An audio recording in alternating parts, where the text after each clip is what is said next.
Hey there, everyone. It's Aaron Hughes from FuDog Group, and I have been talking about productivity and time management, motivation, goal setting, efficiency, and that type of thing. And what I want to talk about today does overlap with those topics, but it's actually a much bigger topic, and it's been part of my own journey for uh, several years now. I would say almost a decade, maybe a little bit less, maybe 7 or 8 years. And it does kind of really play into productivity and time management, but it's actually so much bigger, and it has to do with like personal growth and who you are as a person. So I find it actually a really inspiring topic to talk about, and I love talking about productivity and time management. But I also love talking about this, what I'm about to talk about now. So when you were thinking about what do you want for yourself in, like, say 5 years from now? What do you want for yourself in the future? When you ask yourself that question, what comes to mind? A lot of people answer the questions with things like, now this may not be you, but this is what a lot of people would answer, things like, I want to have more money in my bank account, or I want to have a great relationship, or I want to lose weight, or, any number of things. But I think like wealth, relationships, health, like those are kind of like the big ones that we all want to have something in those realms. And so as you think about those, like health, wealth, relationships, or whatever, maybe you answered something else perhaps. As you think about that, what you want for those in the next few years, I'm going to bet that many people answering those questions, answering the question of what do you want, answered with words like you want to do something or you want to have something. So, for example, I want to lose weight is the one example I mentioned, or I want to have a lot of money in my bank account or have a great relationship. I want to challenge you to think in a different way.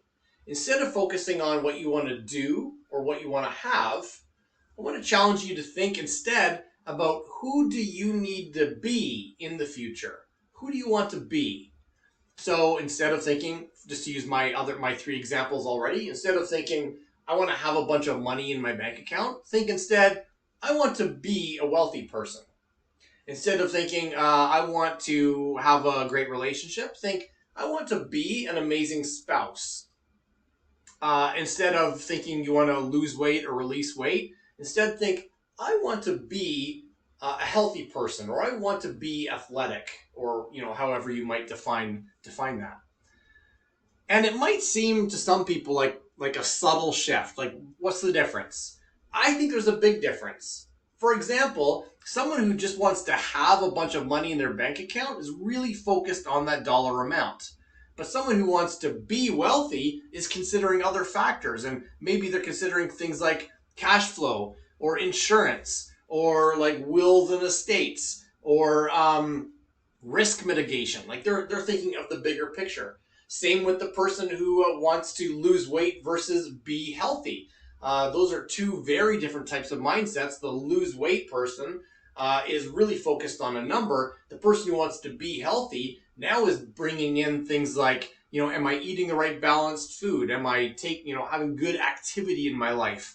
What about my inner age? My the makeup of my blood. Do I have all like the right chemicals in the right balance that will keep me healthy? So you can see here in the couple examples I've given that doing or having has a real limiting effect versus being has a much bigger effect that, in my opinion, creates a better result.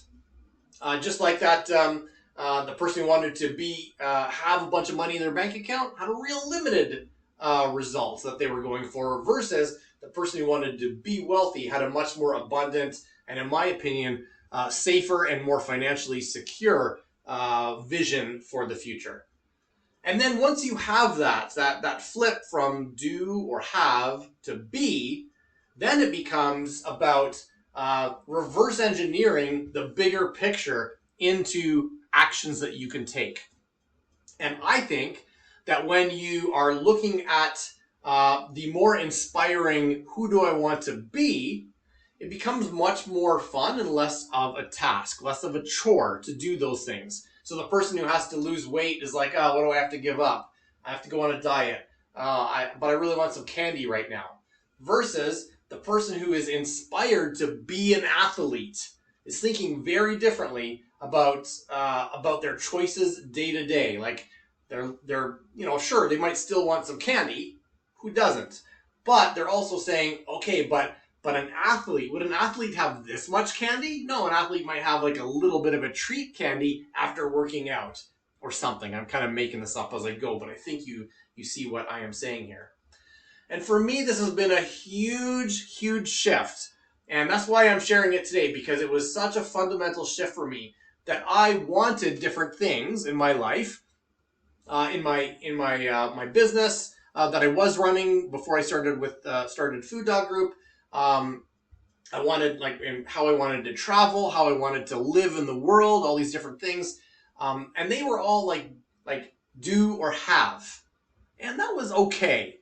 But when I discovered the power of thinking, who do I want to be 5 years from now, or who do I want to be a year from now, that changed all the activities that I was doing today.